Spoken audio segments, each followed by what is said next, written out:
Salut à tous, aujourd'hui on va découvrir les dev conteneurs.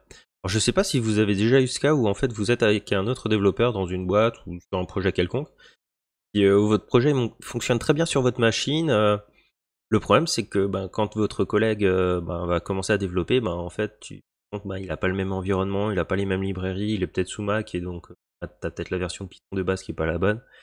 Et bref, donc il y a pas mal de soucis pour réussir à se synchroniser.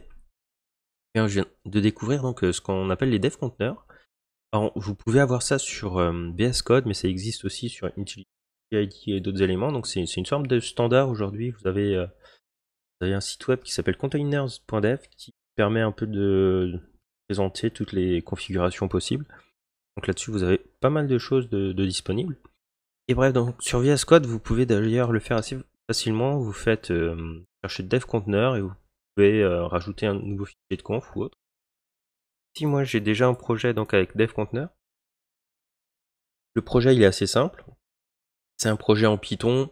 Alors il s'avère que j'ai deux environnements. J'ai un environnement GPU pour ma machine en direct, et puis là je vais utiliser l'environnement en CPU pour notre développement là. Alors ce qui est intéressant aussi là-dessus, c'est qu'on peut partager en fait les extensions de base qu'on veut utiliser.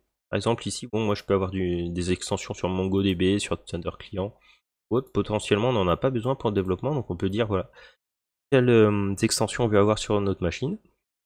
Ici, je vais aussi ouvrir le port 8000 parce que il s'avère que c'est une application web qui va utiliser le port 8000. Je peux rajouter des features et plein d'autres choses. Bon, je vous laisserai découvrir la doc et plus d'infos.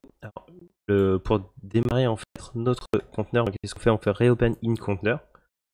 Et donc là, qu'est-ce qui va se passer? Il va m'ouvrir un nouveau VS Code. Et donc là, voilà, on est désormais là-dessus. On peut voir que j'ai tout de suite beaucoup moins d'extensions ici. Voilà.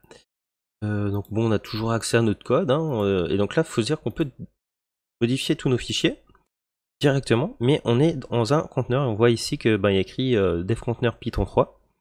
Donc ici, on est dans un environnement avec notre élément là. Alors ce qui est intéressant, c'est qu'on a beau être dans une VM, donc là, je suis vraiment dans une image Docker. Il faut se dire que si je suis sur Mac, sur Windows ou sous Linux, ici en fait, quand j'ouvre mon terminal, j'ai mon environnement.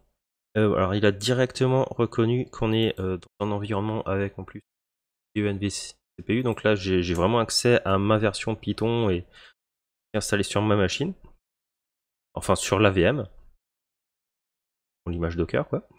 Et bref, donc si je m'amuse par exemple à mettre un point d'arrêt ici et que je fais donc moins F5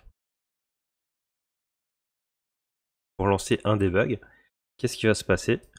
Et il va débugger dans la machine Docker. Et donc c'est ça qui est vraiment très intéressant, c'est que vous avez vraiment accès à tout votre environnement de développement dans une image Docker, donc que vous soyez sous Mac, sous Linux, sous Windows.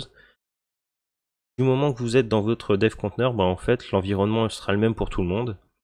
Et dès que le développeur aura installé son environnement, il aura accès vraiment à tous les autres outils des collègues, et donc globalement il pourra débugger directement. Et voilà, ça évite de passer une demi-journée, voire une journée entière à installer toutes les librairies, tous les environnements.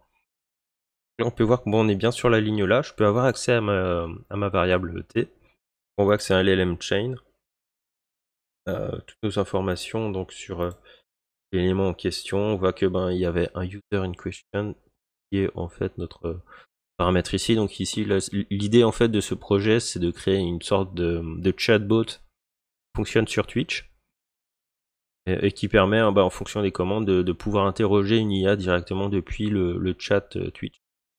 Là, bon, c'est juste un test que je fais à la main, mais donc l'idée c'est que quand on l'exécute depuis le chatbot, en fait, il récupère l'auteur du message avec son message et on le balance à l'intelligence artificielle, donc qui va être le LLM chat. On est en train de débugger ici. Là, on aura l'utilisateur et la question. On appuie sur F5 pour exécuter notre code.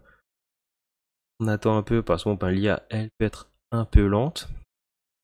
Mais globalement, il faut savoir que là, j'exécute mon IA dans une image Docker et voilà. Donc on lui avait demandé voilà, comment allez-vous? Et l'IA nous dit je vais bien, merci. Et voilà. Donc globalement, ben voilà, tout fonctionne comme sur une machine de base, mais donc vous avez partagé vraiment tout votre environnement avec potentiellement tous vos collègues. Génial. Voilà, c'est tout pour aujourd'hui, à une prochaine.